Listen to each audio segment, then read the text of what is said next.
The issue of the minaret was first raised by King Abdullah of Jordan, who has not been that helpful lately, although I try and talk about the Jordanians in my book. I think the whole issue of the Temple Mount has to be totally re-examined after recent events. I think the whole area has to be opened up. And I suggest this in my book. Right now, what goes on in the Temple Mount is secretive. The Waqf has complete control. Nobody can go up there. Nobody can see what's happening. Our archaeological inspectors can't get good access. And the best thing for the Temple Mount would be that the media can go up, CNN and Fox can go up, anybody wants to see anything. I mean, Jews who are Orthodox who don't want to go in the area of the Kadosh Kadoshim, I understand. But others may. The more you open it up, the more you let the international community see what's going on there, the more we can defeat those who are trying to change the status quo on the Temple Mount. We have to be very careful about not changing the status quo by building minarets, by first agreeing that we're going to repair a ramp going up to the Mughrabi Gate, and then because of a little bit of pressure from protests, withdrawing that proposal. That's a big mistake. That allows the other side to say, we're changing the status quo, we're asserting ourselves now along the area of the Western Wall. It's very dangerous to go down that route. I'm not a representative of the government today, but it's a big mistake.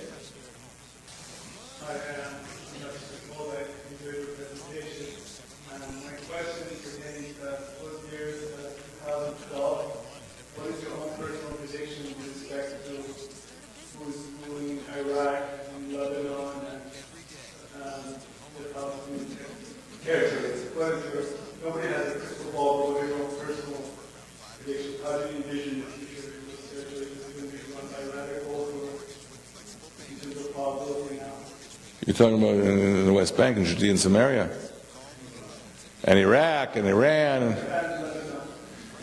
This is an impossible question to answer. Too many factors are out there to make a prediction. For us, what's important, however, is to assert our interests. You know, for a long time when I served various Israeli governments, I noted that for years the Palestinians had a consistent message. You ask a Palestinian, what do you want from the peace process? He would say, Palestinian state with Jerusalem as its capital. He knew what he wanted in 2012, he knew what he wanted in 2050. And they repeated it like a mantra. You ask most Israelis, what do you want from the peace process? They'll say, peace. So as a result, one side had a defined goal, and one side had an abstract goal. And if you have an abstract goal, while the other side knows exactly what it wants, you lose. So I have always insisted that for our diplomacy to succeed, we have to start putting forward defined goals. So I, for example, have been advocating before I started writing this book on Jerusalem, that we talk about defensible borders. Jordan Valley, area dominating Ben Gurion Airport, and I put together a team at the Jerusalem Center for Public Affairs, and we started talking about defensible borders. We try to turn it into a mantra for Israel. I think beside defensible borders, we have to talk about a united Jerusalem. We have to repeat it like a mantra. Over and over again. Now somebody will say to you, you can't do that now. You're willing to give it up before under Barak, and now you want to retain it. Keep saying it. You have congressmen who come and visit you. Say it over and over again. Let them start repeating it. It'll take on.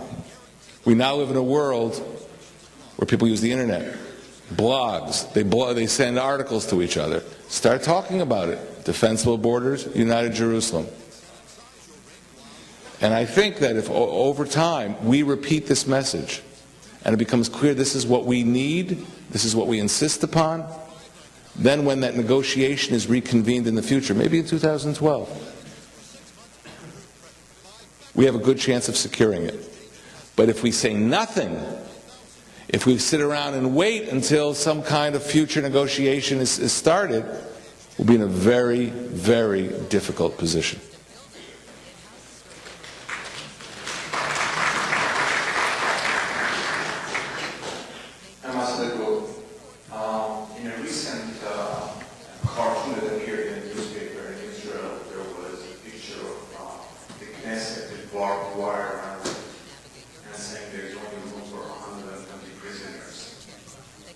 with the level of corruption going on in Israel and the low confidence level that people have in government, what hope is Israel?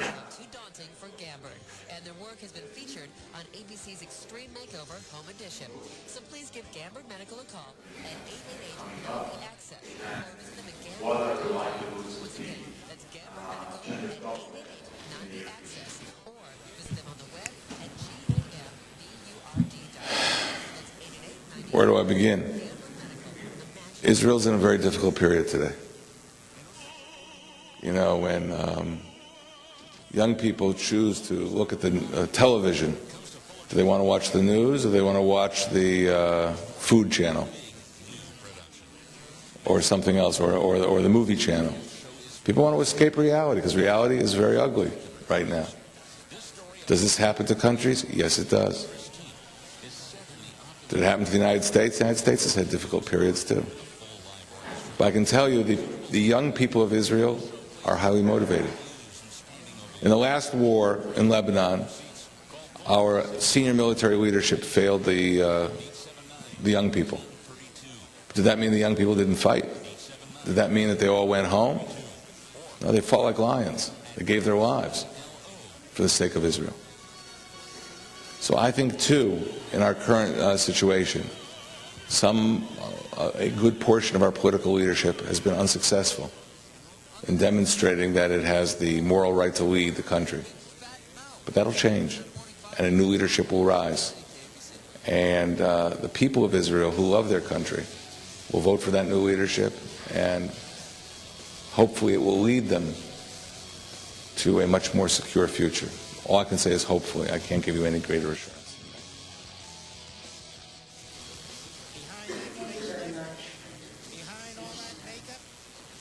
Most of us remember times in America where both political parties would not only understand what was spoke by tonight, but was supporting wholeheartedly. It's one of the most painful things for Americans to see that one of our parties is lost in the world, particularly John Edwards, Barack Obama, Hillary Clinton, and forth. How do you perceive this, or do you perceive it as I stated, or for you, that they will come around to agree with what you said? Formally, as a former Israeli diplomat, I cannot escape my previous job when I'm asked about American politics as much as I would like to dive in. You know, when you wake up at 3 in the morning and you watch C-SPAN, you get quickly exposed to the issues that you just raised. And I have my own very strong opinions. But I don't think I will add anything. In fact, I think I will cause greater damage if I start commenting on American politics. My hope is that Israel will always have good relations with the Democratic Party and the Republican Party. And the more they defend America, the better they'll be better friends of Israel. But I can't get drawn into judgments about the political will of Americans and parties and the Iraq War. I have to be very careful.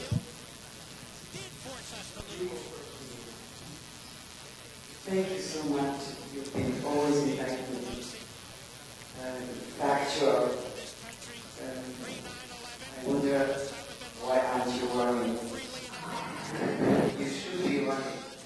But my question, which worries me most, is really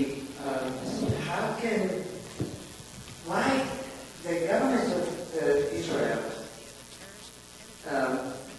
does not set limits to members of Knesset such as Jamal Zahakala, if I'm pronouncing his name, from Bahrain, who is, as we speak, running around the world, from London to Toronto to New York, bashing Israel, calling it an apartheid in a movement that is now for 30 years. For 30 years is running an apartheid week. Apartheid. Is there a limit to treacherous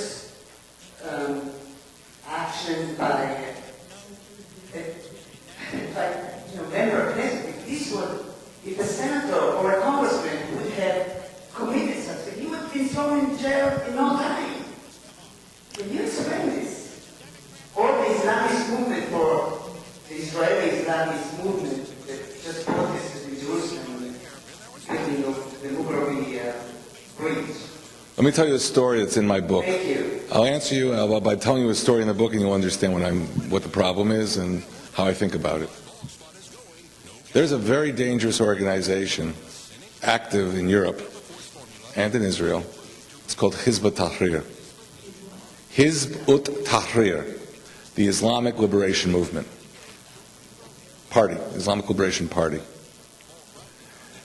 When 7/7 occurred and there were attacks in the London subways, the British authorities began attacking with words Pakistan for Pakistan's failure to rein in its radicals. So Musharraf, the president of Pakistan, gave an interview, I believe, to the Times of London. And he said, "You're preaching to us?" He said, "You have an organization, Hizb ut-Tahrir, from which all of this radicalism comes from. And Hizb ut-Tahrir is completely legal in London, while it's illegal in Pakistan." Now, Hizb ut-Tahrir has been identified by a top scholar by the name of Zino Baran in Foreign Affairs magazine as an Al-Qaeda precursor. Imagine a conveyor belt in a supermarket where you put your goods down at the cashier's desk, and think of putting an individual on a conveyor belt who's trained with the proper hatred and the proper ideological training to become a terrorist, and you pass that person on to Al-Qaeda. Hizb ut-Tahrir provides the ideological background to individuals who eventually will wind up in Al-Qaeda, and they are free to operate in London. Well, you'll see a very sad photograph in my book of a Hizb ut-Tahrir demonstration on the Temple Mount. Why am I telling you this? Because we in Israel are making the same mistake that the British are making. Hizb ut-Tahrir is completely illegal in Jordan, in Pakistan, in Egypt. In Jordan, they tried to kill King Hussein, but they're legal in Israel. For the same reason that they are legal in Britain. Germany just shut them down. Germany just shut them down. All I am saying is that we are a democracy, freedom of speech, etc., but unfortunately, we have to also catch up with the times, and we don't always do that. So I'm saying there are organizations that don't just profess a negative view of Israel, that don't just call Israel an apartheid state like Jimmy Carter, but they actually preach a vision of the future, which is very dangerous. And we have to now basically catch up in the Israeli legal system to come down hard on organizations that seek the destruction of the state of Israel. Democracy wasn't created to commit suicide. With all due respect to your beautiful, eloquent presentation, I think you left out a certain part. And you talked about in Jerusalem, you talked about how the Arab world and Islamic scholars denying the rights of Jewish rights in Jerusalem. What about the Israeli government? What about the fact that when Jews want to go to Arab and the world sees thousands of policemen stopping people from trying to go to Arab, the message is that Arab isn't ours. But when the terrorists they talked about see Jews being beaten up in Amona, that inspires them to go after more Jews. When the Israeli government, well, the Arab will do tax, and all you see is that the Israeli government is saying, how do we stop Jews from living there in struggle, living in perspective? That inspires. But even more so, the clip, right after the clip, about the right to Jerusalem. A few weeks ago, Prime Minister was in Vatican,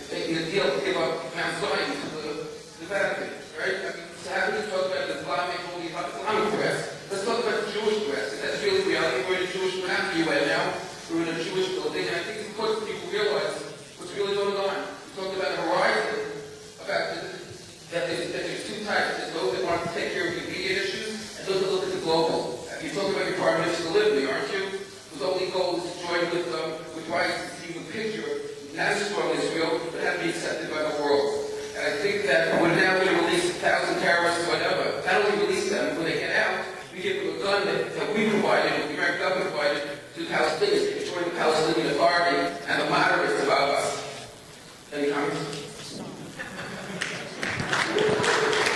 I think you mix up a number of issues, but if you heard what I was saying that the withdrawal from the Gaza Strip was a mistake. Well, fine, that's the Israeli government. I don't represent the Israeli government today. I think, look, there's an expression in Hebrew, Al tiyeh tzodek kol hazman gam tiyeh chacham. We are dealing with a very careful balancing act in Yerushalayim. And that careful balancing act requires, first and foremost, that we assert, and which is why I wrote this book, that Jerusalem is ours. Now, with Jerusalem being ours, we also have to deal with the fact that there are other faiths in Jerusalem, that there are other faiths connected to Jerusalem. And that requires the following measures. It requires us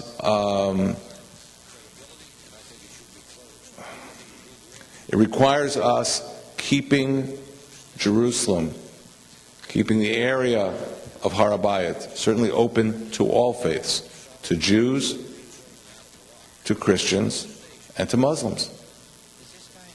I believe that the best way of handling the issue of Har HaBayit, as I said before, is just to open the place up. You can go to the Vatican. If you're Christian, if you're Jewish, if you're Muslim, you can visit the Vatican. Why can't you visit Har HaBayit? So you have to impose new arrangements that will allow everybody to visit up there. However, I'm a halachic Jew. I'm not going up to Har HaBayit. I'm not interested in going up to Har HaBayit because I don't want to step. I know that Rav Goren worked out, you can step here, you can step there. I think Jews should stay away from the top of Har HaBayit for halachic reasons. I know there are rabbis that give a...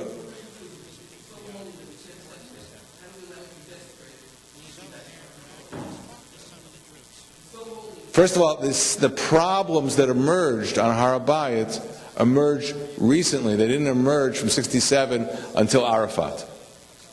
What were the problems that have emerged? The problems that emerged had to do with the fact that once Arafat displaced part of the Jordanian role on Har HaBayit, among the, I'm talking about the management of the two Muslim shrines, the Waqf systematically attempted to build subterranean mosques, attempted to dig out some 13,000 tons of unsifted archaeological rubble and dump it in various waste sites around Jerusalem.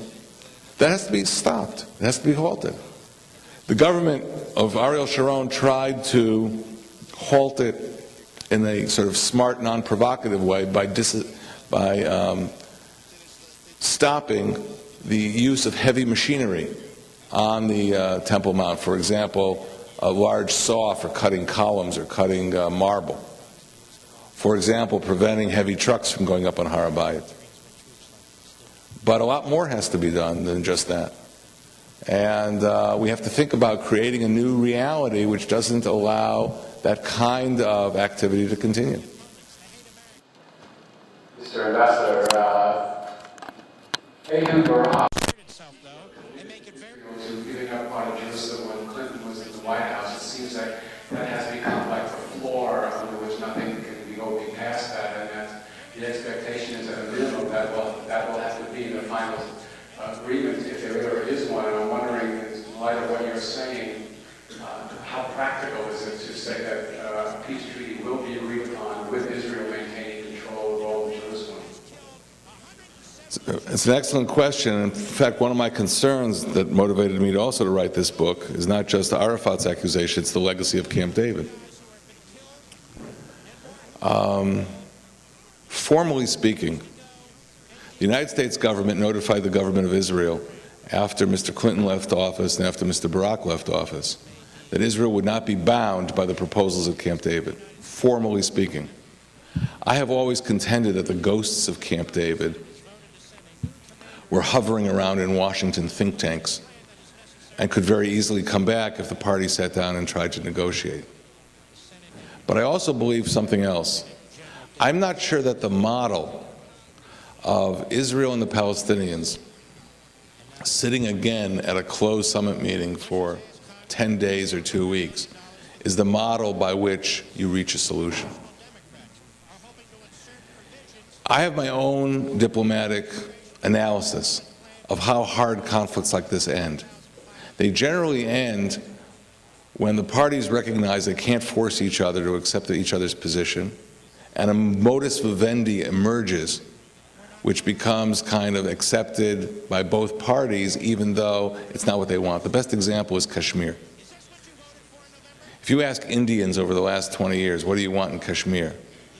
They would say, we want all of Kashmir to be part of India, including Azad Kashmir, which is part of Pakistan. And you ask Pakistanis, what do you want in Kashmir? They'd say, we want all of Kashmir to be under local rule, Islamic rule, certainly not part of India. But in the end of the day, they're going to have to accept the line of control which separates, which divides Kashmir. Not because that's what either side wants, but that's what is the practical reality that's emerging on the ground. If we go back to a formal negotiation, you're right. There will be a tendency to try and pull out the Barak proposals and put them on the table, even though today most Israelis oppose that vociferously. If the way this thing is solved is basically working with the situation on the ground, then we have a chance of retaining a united Jerusalem. A much better chance of retaining a united Jerusalem.